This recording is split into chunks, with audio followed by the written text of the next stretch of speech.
gon' say? Life's a tune today, Brentocast all the way. Family stories roll, laughs and heart on roll.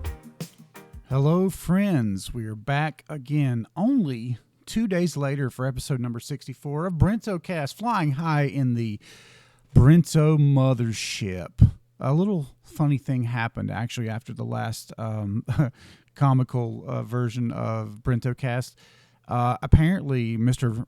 Absolute Virtual Magic was a real hit. I got more comments on that episode and more views right off the gate of anything I have. So who knew a virtual co-host would be a thing? So I've decided that in the interest of trying to produce another one and see if people react similarly, I'm going to have back our special co-host, Absolute Virtual Magic, Mr. Magic, back again to do his thing on Brentocast. If you guys keep liking it, keep commenting, I'll keep doing this. And I wanted to give a little thought to perhaps what we could do with the character, and movie reviews seem really old hat. That's what me and the real guy did before. So, and there's so many great review shows out there. So I decided to do a little bit of something different since our former collaboration was about speculative fiction. I decided to go ahead and just bring Mr. Magic back as a guest to sort of help me read speculative fiction, which I wrote my very own self for my very own brain pan. It being Halloween, it just seemed to make sense, and maybe I'll try to complete a complete story within the rest of the month for Halloween. Welcome to Scary Stories with Mr. Magic. This one is from the mind of Johnny Brento. It's called The Forest Curse. Chapter 1, The Unwelcome Visitors. The oppressive summer sun bore down on the group of hikers as they trudged through the dense, untamed forest outside of Raleigh, North Carolina. The four friends, Jake, tall and muscular with a rugged demeanor, Rachel, physically fit and intellectually sharp with piercing green eyes, Ben, scrawny and perpetually anxious, and Mark, laid back with unkempt brown hair and an easygoing attitude, had embarked on an exploration of uncharted territory, with each step testing the boundaries of their stamina. "I can't believe we're doing this," Ben panted, wiping sweat from his brow.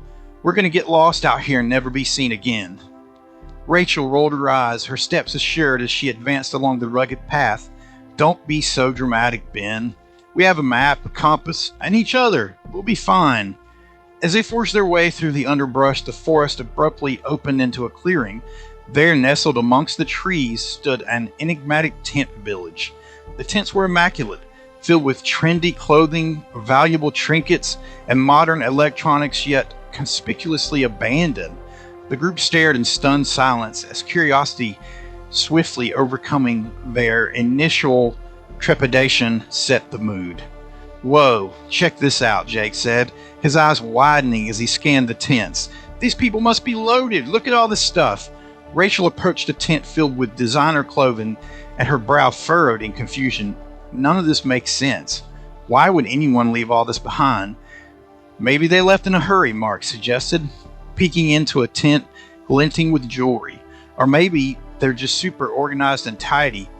Ben wandered over to a tent stacked with modern electronics. His eyes lit up at the sight of a shiny new laptop.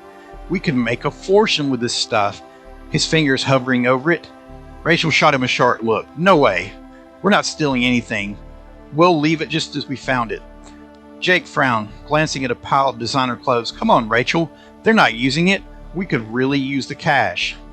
Rachel sighed, torn between her loyalty to her friends and her moral compass. "I know it's tempting, but we have to respect their privacy. Let's just leave everything alone." Jake reluctantly agreed, and the group continued to explore the village, their initial excitement tempered by a creeping unease. The tents, with their untouched luxury, seemed to whisper secrets, the flaps of canvas brushing against the breeze like hushed voices sharing confidences. As the sun began to dip below the horizon, an eerie stillness settled over the camp. The sensation of being watched became almost unbearable. Prompting their decision to leave, they marked their route with a sequence of limbs wrapped in orange duct tape from Mark's backpack in case they needed to find their way back. Back at their campsite, the unease only deepened. As darkness fell, every rustle of leaves and a snap of a twig made them jump. They huddled around the campfire, their eyes darting nervously at the shadows just beyond the flickering light. "Do you think those people will come back for their stuff?"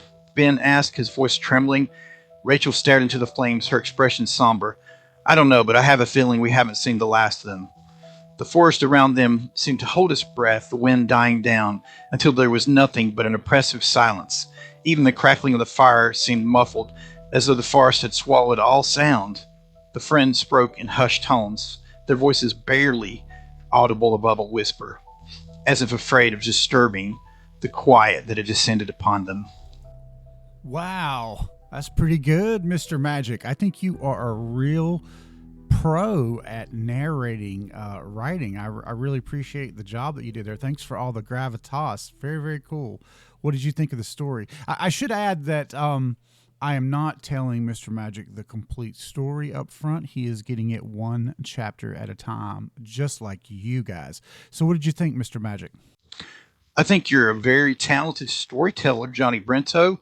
Not that I ever told you that in the former days, but you always were an inspiration or a reflection of what I was trying to do, shine back on me in a brilliant way.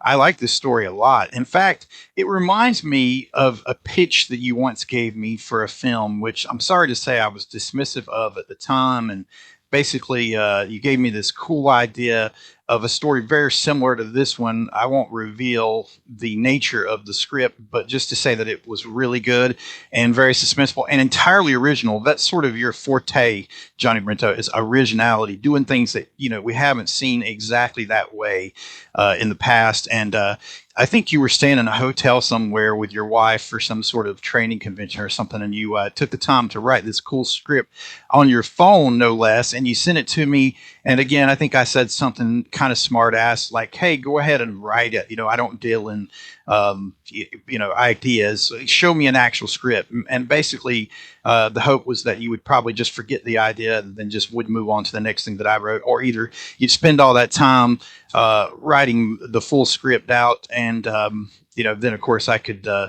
find something else wrong with it, because I would say one of my typical lines like writing is rewriting, or I might refer to Save the Cat or the Sid Fields writing method or something like that to mildly discourage you. But in any case, I like this story. I'm excited to see where it goes, and right in time for Halloween too.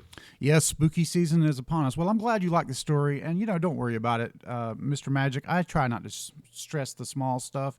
A friend told me once that we typically just remember the good things, and I think I'm very much geared that way.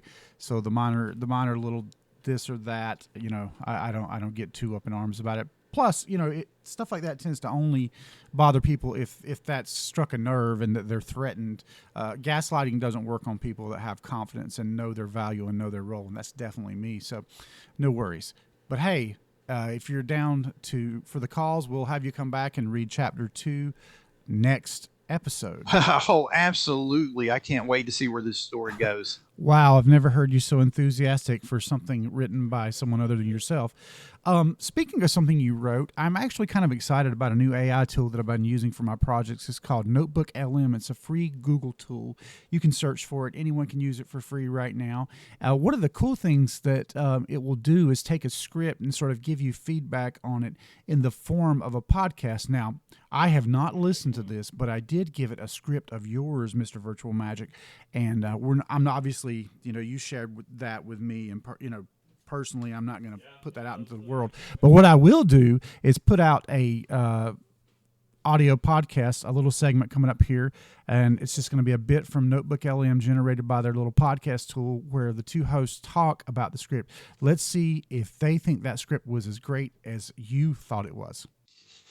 Okay, that sounds like fun, I guess. I think I can take it. Hey, listener, ever feel like reality's just a little too basic? Like maybe there's a hidden code, a glitch in the system we haven't cracked yet? I see where you're going with this. Well, buckle up, because today's deep dive throws us right into the deep end. We're tackling Schrodinger's cat is still alive. J.T. McRoberts. Ambitious title, even for him. Right. It's this wild screenplay, part physics head trip, part psychological thriller. Imagine a scientist, brilliant but kind of unraveling. Obsessed with finding the universe's ultimate truth. It's a classic setup, but McRoberts, he gets under your skin with it. Totally. So we meet Thomas, our main guy, stuck in this stark white room, only furniture. A chair, a table. And, you guessed it, that box. The one with the cat. Both alive and dead until someone peeks in. Quantum superposition. Right, textbook stuff, but... But it's McRoberts, so of course it's not just about the cat. This white room, it's like Thomas's mental state, right? Oh, absolutely. This idea that he can control reality by just thinking hard enough. Except McRoberts throws curveballs. It's not just about science. It's about the cost of chasing those big ideas. What are you willing to sacrifice? That's where things get interesting. Okay, so picture this. Thomas starts having visions. Right. Or maybe they're hallucinations. First, there's Lilith, all temptation and primal energy. Classic archetype. The shadow side of desire making him question everything. And then enter the devil. But get this, the devil looks exactly like Thomas. Talk about a mind game. It's like McRoberts is saying, we all have that darker impulse, that ambition that can turn destructive if we let it. And just to make things even more complicated, Yeah. we've got Sylvia, Thomas's wife, popping up on this old staticky monitor. The voice of reason, or at least the life he's chosen to leave behind in this pursuit of whatever he thinks he's going to find. And she's worried, right? I mean, wouldn't you be? Your husband's holed up with a maybe dead cat, claiming he's going to crack the universe open? It's a pretty big gamble, to say the least. But it's like Act 2, that's where McRoberts really cranks up the weird. We're talking full-on visual trip. Thomas, he's playing this frantic music on the violin, the devil's tune, and his skin, it starts peeling back. Oh, yeah, that scene, intense. Underneath, it's all scaly, reptilian. So like literal transformation. Or just McRoberts messing with our heads, showing us how far gone Thomas is getting. It's that ambiguity, right? That's what makes it stick with you. I mean, yeah, the primal fear thing, something inhuman lurking below the surface. But it's also like a visual metaphor.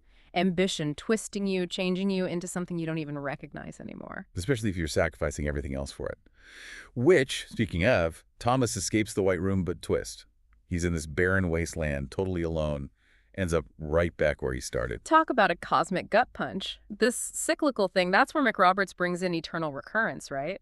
Like, is Thomas doomed to repeat this? Obsessed, alone, losing everything because he's chasing the wrong kind of knowledge. It's giving very be careful what you wish for vibes. And then, just when you think it can't get weirder, Sylvia pops up again. But is it really her? McRoberts leaves us hanging. Hallucination. Devil's trick. Or did Thomas somehow stumble back to some version of reality? And what about the cat? Right. Did it live? Did it die? McRoberts, he never tells us. Just like that whole quantum superposition thing, he wants us stuck with the question, the uncertainty.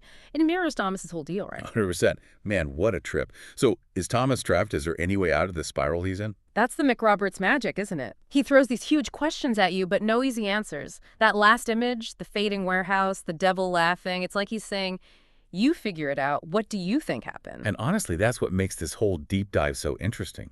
It's not just the science fiction of it all. It's the human stuff underneath. What choices do we make? What price are we willing to pay for what we want? It's like McRoberts took Schrodinger's cat, this famous thought experiment, and he made it about all of us. That feeling of being in between, not sure which way things will go. Aren't we all kind of living in our own versions of that white room sometimes? Man, that is deep. And makes you wonder, what if this whole time, Thomas's real journey wasn't about cracking some cosmic code? What if it was about facing those demons inside, those choices he made that got him stuck in the first place? Right. Maybe the biggest revelations aren't about the universe, but about ourselves. Those parts of us we try to hide, even from ourselves. McRoberts reminds us they don't go away that easily. And maybe, just maybe, facing them head on is the only way to break free. Whoa. We're getting philosophical here, but that's McRoberts for you. Definitely going to be thinking about this one for a while. Me too. It's a lot to unpack, and we're not done yet. When we come back, we're going even deeper into Thomas's story. Ambition, sacrifice, the price of knowledge.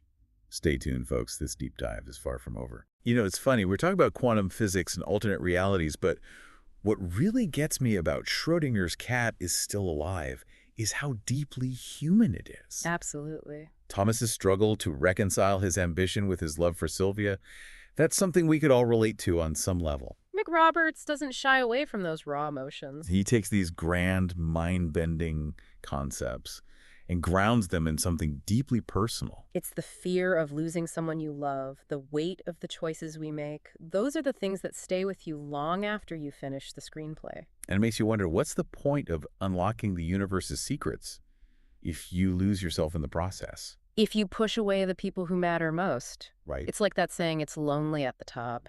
Thomas is so fixated on reaching this pinnacle of knowledge, this time wave zero, that he forgets to look around and appreciate what he already has. That white room, it's almost like a metaphor for his isolation, isn't it? He's surrounded by infinite possibilities, but completely cut off from any real connection.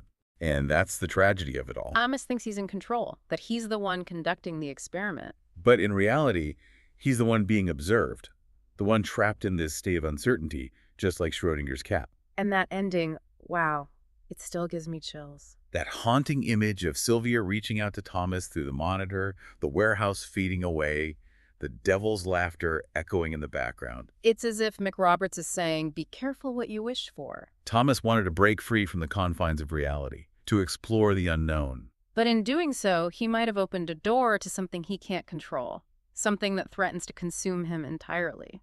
So are we saying that Thomas is trapped? That there's no escape from this cycle of obsession and loss. That's the beauty of McRoberts' work, isn't it? He doesn't give us easy answers. He leaves us with that final image, that question mark hanging in the air, and invites us to draw our own conclusions. Did Thomas find redemption? Or is he forever lost in the labyrinth of his own making? It's almost as if McRoberts is turning the mirror on us, the audience. He's asking us to consider the choices we make, the paths we choose to follow. Are we driven by a thirst for knowledge, a desire for something more, even at the risk of losing ourselves? And maybe, just maybe, that's the ultimate message of Schrodinger's cat is still alive. It's not just a story about quantum mechanics or alternate dimensions. It's a story about what it means to be human, to grapple with our own ambitions and desires, and to find meaning in a universe that often feels chaotic and uncertain. So what does this all mean for you, dear listener? Well, I think that's for you to decide. But if Schrodinger's cat is still alive teaches us anything, it's that the answers we seek are often far more complex and nuanced than we might imagine. Sometimes the most important journey isn't about reaching a destination, but about understanding the path we take to get there. And maybe, just maybe, remembering to appreciate the people we have along the way before they disappear from our lives, like a fading dream. Beautifully said. Until next time, keep those brain cells buzzing. And remember, sometimes the most fascinating discoveries are the ones that leave us with more questions than answers. Fun and joy so fast. Music's in the air. Family moments shared. Went and loved ones there. Podcast everywhere. Brentocast. Life in every blast. Brentocast. Fun and joy so fast.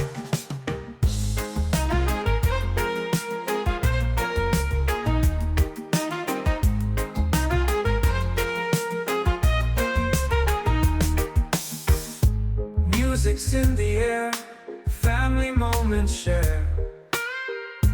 Brent and loved ones there, podcast everywhere. Brentocast, life in